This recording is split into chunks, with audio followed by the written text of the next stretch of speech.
পানীৰ কাৰণে বহি থাকিব লাগে নে? মই এয়া বজাৰ চজাৰ কৰি আনিলোঁ দেই, দাইল আলু পিঁয়াজ তেল।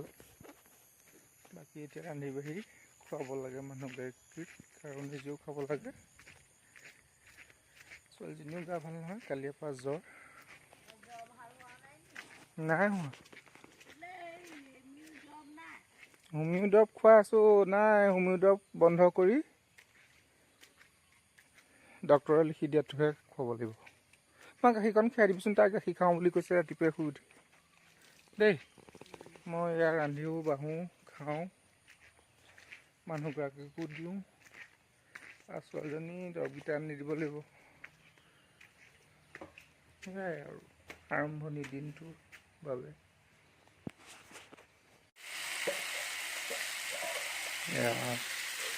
দালি ভাতকেইটা বনাবলৈ লৈছোঁ। প্ৰথমে জিকা আলু ভাজি বনাইছোঁ, তাৰপিছতে মচুৰ দাইল আৰু এইফালে ঘোৱা মগু দি দিম। মচুৰ দাইল আৰু ঘোৱা মগু ধুনীয়াকৈ ধুই লৈছোঁ দেই, চাৰিবাৰমান ধুলোঁ মই। মানে কি এইবিলাক ভালে থাকিবৰ কাৰণে পাউডাৰ ব্যৱহাৰ কৰেতো, সেইকাৰণে 4বাৰমান ধুই লৈছোঁ।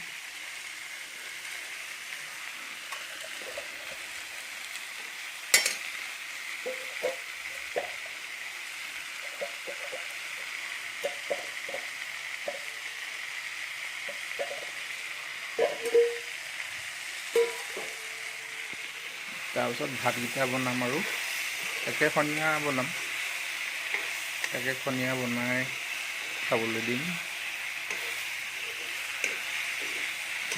বেলেগ বেলেগকৈ বনাই নাথাকোঁ আৰু একেলগতে এতিয়া দি দিম আৰু।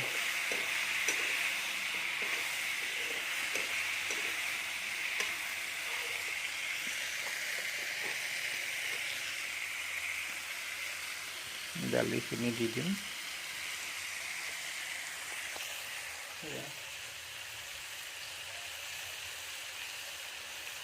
ৰাতিপুৱাই শুই উঠি সেয়া দোকান বজাৰ কৰিলোঁ, কৰি আনি চাহ তাহ খাবলৈ দিলোঁ মানুহগৰাকীক।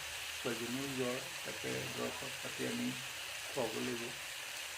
আগতে দেখুৱাই থৈছোঁ ডক্তৰক, সেই দৰৱখিনিকে আকৌ ফাৰ্মাচীৰ পৰা আনি খুৱাম।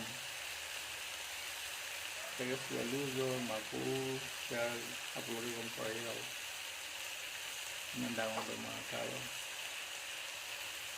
দিব বুলি ভগৱানে ভবা নাছিলোঁ আৰু। ধনী দুখীয়া বুলি কথা নাই আৰু, বেমাৰটো বেমাৰেই আৰু, বেমাৰ ধনী দুখীয়া এইবিলাক নাচায়। শৰীৰটো অলপ দুৰ্বল পালেই চাগে কেতিয়া বেমাৰে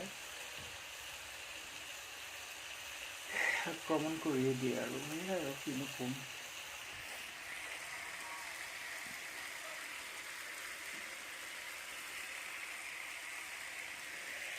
দালিকেইটা ইয়াত দি দিলোঁ, ধুনীয়াকৈ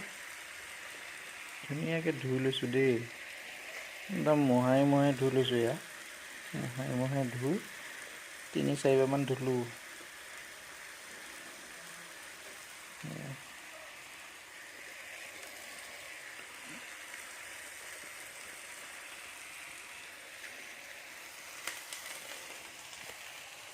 ভগৱানৰ ওচৰত এটাই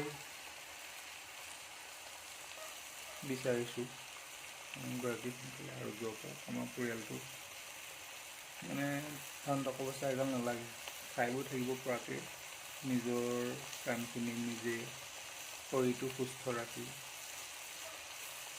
দিনবোৰ পাৰ কৰিব পাৰিলেই আৰু কি বিচাৰিম, আৰু বিচাৰোঁ ভগৱানৰ ওচৰত। এতিয়া মানুহগৰাকী নতুনকৈ জীৱনটো পাওক, সোনকালে সুস্থ হওক। সম্পূৰ্ণ চিকিৎসাখিনি কৰিম, 5 বছৰ চিকিৎসা কৰিবলৈ দিছে ডক্টৰে। আৰু পইচা পাতি আৰ্থিক অলপ কষ্ট পাইছোঁ, আৰ্থিক মানে কাম কাজ ক'তো নাই, যাব পৰা নাই। মানুহগৰাকী এয়া ৰান্ধি বাঢ়ি দিব লাগিব, দৰৱ পাতি খুৱাব লাগিব সময়মতে। সৰু ছোৱালী এজনীও আছে, অপাৰেচন কৰা মানুহগৰাকী, কাম কৰিবলৈতো দিব নোৱাৰোঁ। কাম কৰিবনো কেনেকৈ? কালি সেয়া পৰহি দিনা কেমো লৈ আহিছে, কেমো লোৱাৰ পাছত মানুহজনী অকল জিৰ'টো লৈ থকা দৰেহে আৰু। এই বমি কৰিব লাগিব, এই পায়খানা কৰিব লাগিব, এই পেচাব কৰিব লাগিব, এই ভৰি বিষাব, এই মূৰ বিষাব, মানে কি ক'ম আৰু বহুতখিনি কষ্ট যন্ত্ৰণা এইবিলাক মানে বেমাৰ শত্ৰুকো নিদিয়ক আৰু দেই। কোনোবা শত্ৰু যদি আছেও মোৰ, সেই শত্ৰুকো নিদিয়ক। মই সেইখিনিহে ভগৱানৰ ওচৰত কামনা কৰোঁ।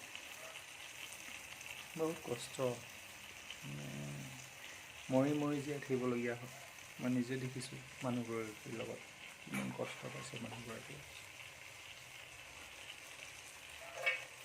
সেইখিনিয়ে আৰুনো কি ক'ম, কামৰ মাজতে এনেকৈ ব্লগ বনাই আছোঁ আৰু মানুহগৰাকী এই জটিল ৰোগৰ পৰা কেনেকৈ ভাল কৰিব পাৰোঁ, সুস্থ কৰিব পাৰোঁ, সেইখিনি মই সদায় চেষ্টা কৰিছোঁ।